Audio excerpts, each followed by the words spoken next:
Howdy everyone, Poacher here with an Age of Magic video, and in today's video we're going to go over Gear 11. I'm going to share with you everything I am allowed to share with you. There are some changes to how this gear is farmed. Primarily, there is a large RNG factor added to it. The gear from gear set 1 to 10 is remaining the same. Only gear 11 is copying the change.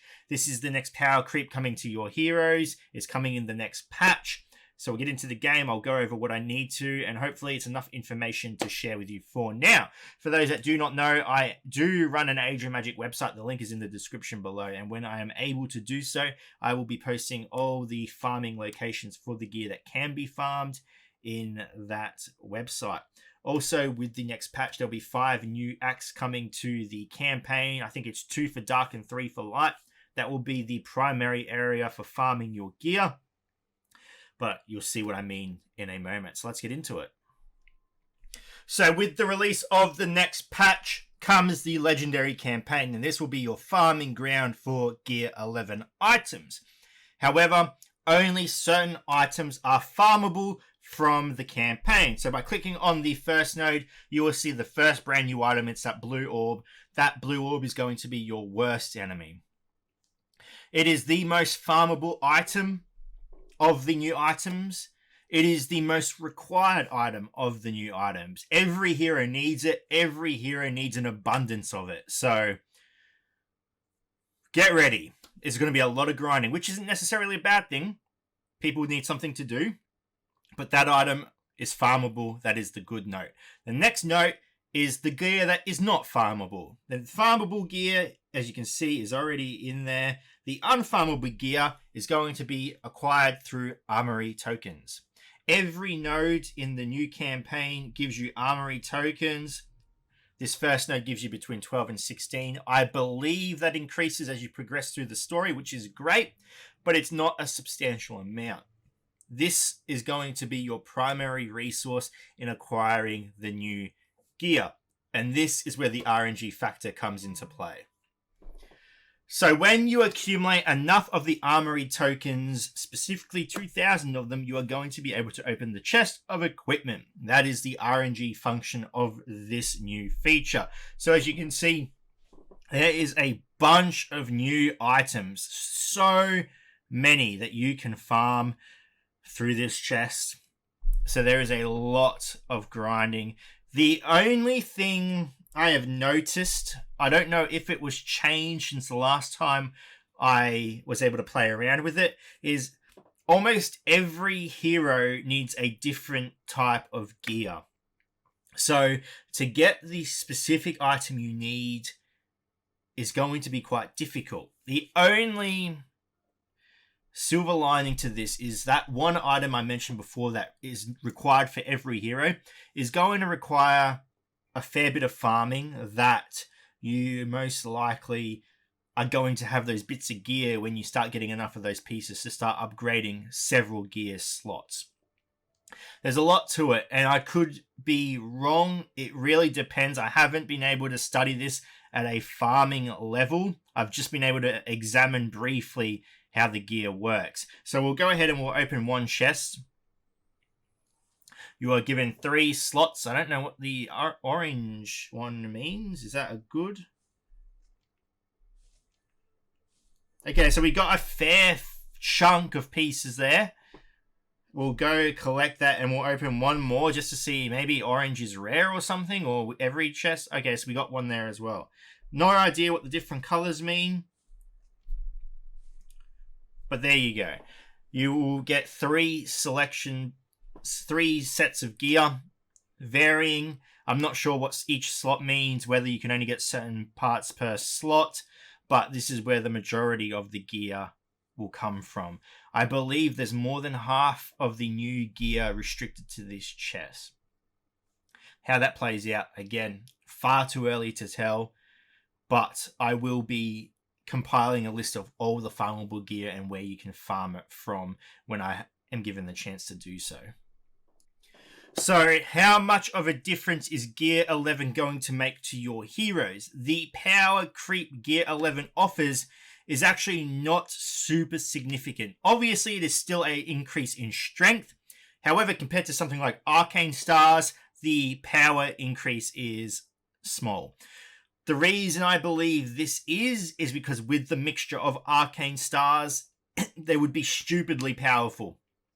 If you acquired the same jump from gear 9 to a 10 and then applied that from 10 to 11. But I can show you firsthand. If we go ahead and click on a piece of gear, you will see there's just a small amount of stat boost. Hit point 65k. That's roughly the same amount a gear 10 piece is going to give you. So the jump isn't huge. We'll go to the next one. 47k. Next piece, 65k.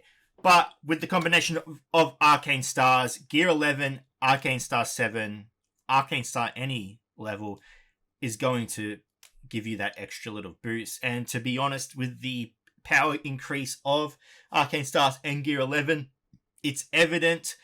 I can say this heart to hand. I have no prior information that this is all being done because whatever comes out next, whether it's Raid, whether it's new TOH, whatever it is, it's most likely going to be Raid, is going to be hard. It's going to be very hard, and it's going to require a combination of both potentially to clear the higher nodes. So that is the path they're going to take.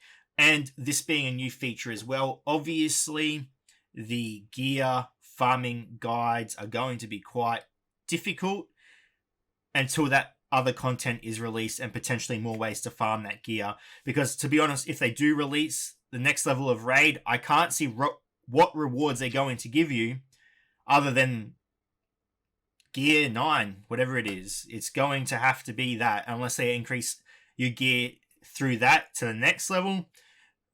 The longer the game progresses, the more options there will be to farm this gear.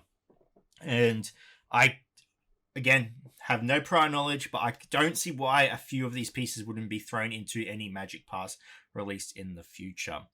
So that is Gear 11. Now we'll go into a few tips and tricks that I believe will help at the release. It's going to make a significant difference. Tip number 1. On the release of Gear 11, you are going to have every character you have maxed with a 1 above their head. And I know that is going to be very triggering for some people.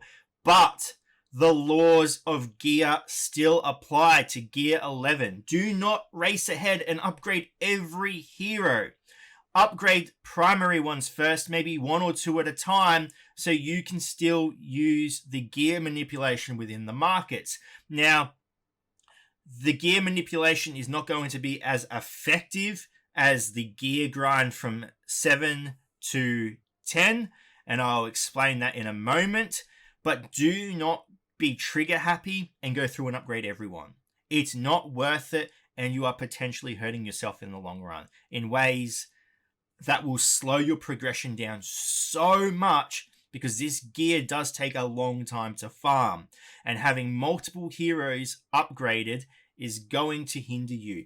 At the moment, if you make a mistake where you upgrade a bunch of characters, and I've had people come to me in the past asking me to help them fix their accounts so they can apply gear manipulation.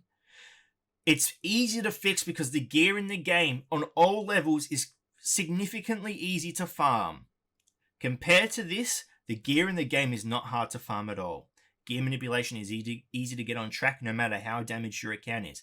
If you damage your account at this point in time, at gear 10 to 11, you're putting yourself in a world of hurt. Now, the second tip comes from the markets. This is why it's hard to foresee. Again, I'm preparing you for the future. I cannot see any markets that sell the new gear. Now, you're probably thinking, why worry about gear manipulation then? Because there is one market that is able to sell the new gear, parts of it, and that is the market itself.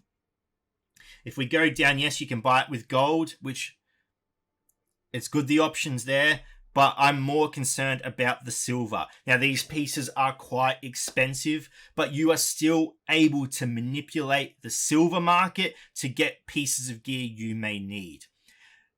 To some people, silver is still very valuable. To some of you, you may be stockpiling silver. This is one of the only ways you can manipulate the market in terms of new gear. And you will get to a point where the silver you are farming will start to accumulate. And this, at the moment, is probably the best way to spend silver if you have stockpiles of it.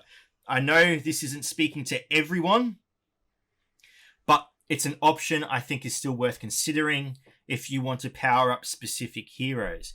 Now, in terms of market manipulation, we are all aware Playcott loves adding new currencies to the game. They absolutely beat off over it. If they can add a new currency, they will. They love it. They love their currencies. So, gear manipulation could come into effect later on if a new store is added to the game, if a new event is added to the game, where you can farm those specific pieces of gear.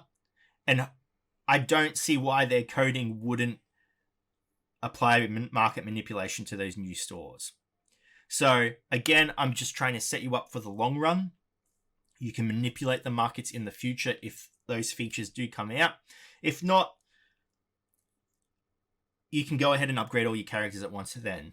But it's worth holding on to because you cannot undo the mistake, but you can easily go ahead and upgrade all your heroes if you need to. The moment they're upgraded, though, you can't go back. So be patient. Treat gear manipulation like you would normally and slowly move ahead. That is my biggest piece of advice at the moment. And if you're listening this far into the video, share it with everyone. Market manipulation is the key. It's going to help you tremendously. But that is everything I have to share with you about Gear 11 at the moment. If I do find out any more information, I will get it out to you as soon as possible. Anyway, ladies and gentlemen, thank you so much for watching. If you have any questions, feel free to leave a comment below. I will answer it to the best of my ability. And wherever you are in the world, until next time, please take care of yourself.